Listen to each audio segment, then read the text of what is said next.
Good afternoon. The Holiness Code in Leviticus 19:14 commands us not to insult the deaf or put a stumbling block before the blind.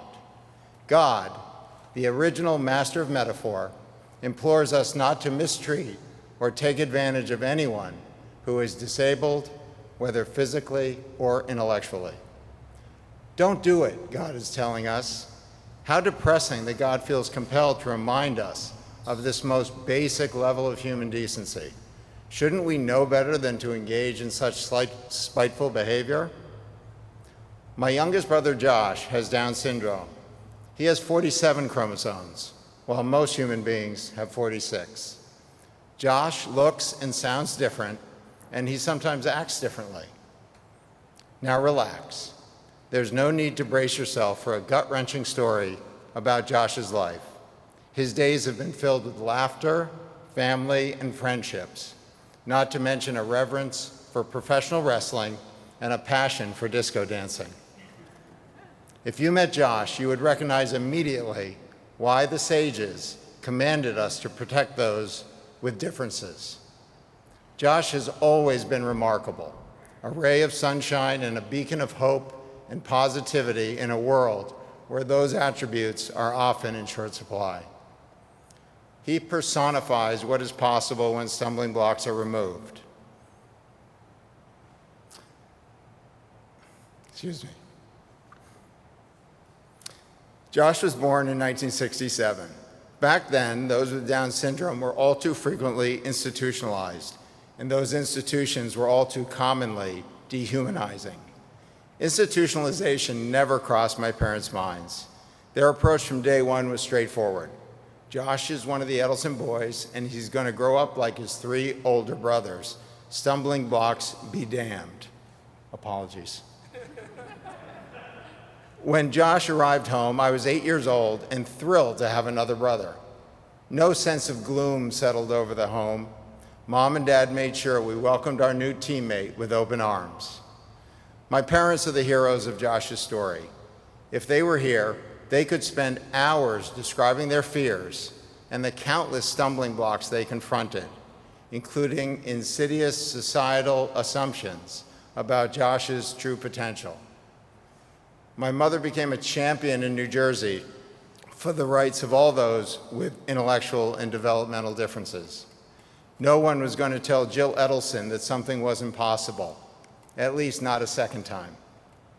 My parents demolished hurdle after hurdle for Josh and for others.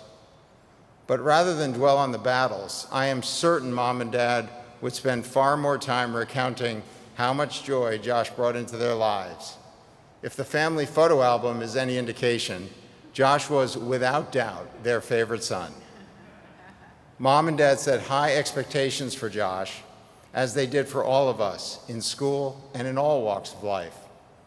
He was expected to make his bed, hold his fork and knife properly, eat his vegetables, even lima beans, from the can, and always give a firm handshake and look someone directly in the eye.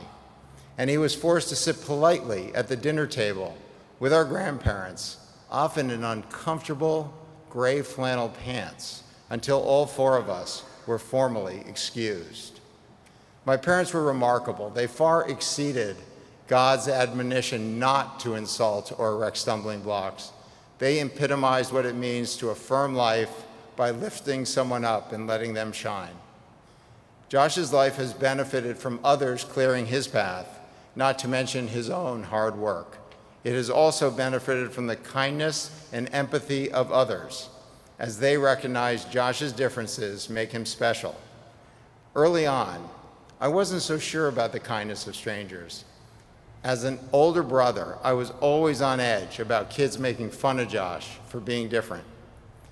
Josh attended the local junior high school when he was in his teens. He was in a special class, but was mainstream for certain subjects. Teens can be quite mean, and we were worried Josh would be the object of their derision.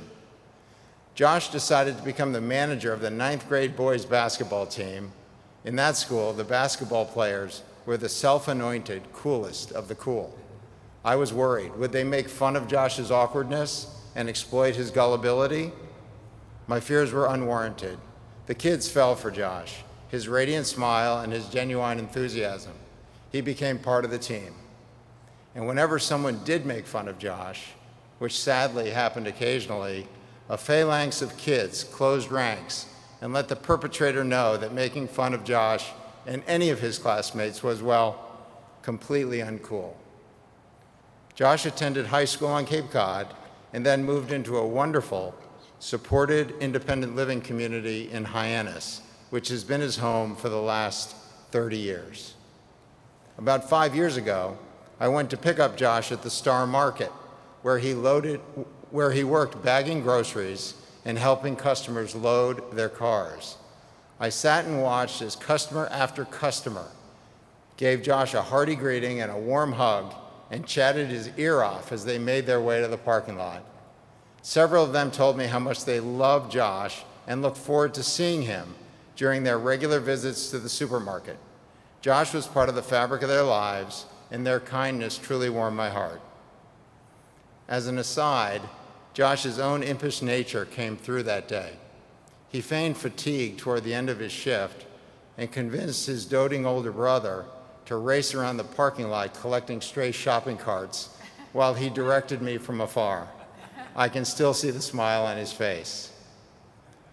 Josh is now 54 years old. He is slowing down as Alzheimer's takes its toll. He recently moved into a small group home and requires round-the-clock care. Yet Josh remains a happy and magnetic guy, brightening the days of those around him, still smiling, laughing, and hugging, and exuding sweetness.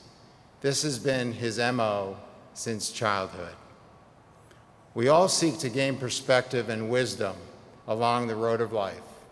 Josh has helped me gain both, just as he has done for so many others. Thank goodness stumbling blocks did not rob me of one of my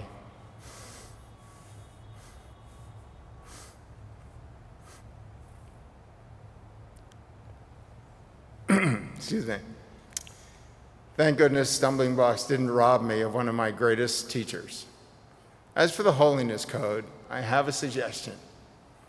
Leviticus, as written, instructs us what not to do. Instead, from now on, let's turn it around and read it as what to do. We can help those with physical and intellectual disabilities and all those in need or who are different. We can remove obstacles and show kindness. We can walk in God's ways. We can be holy. Thank you. Gemar Chatima Tova.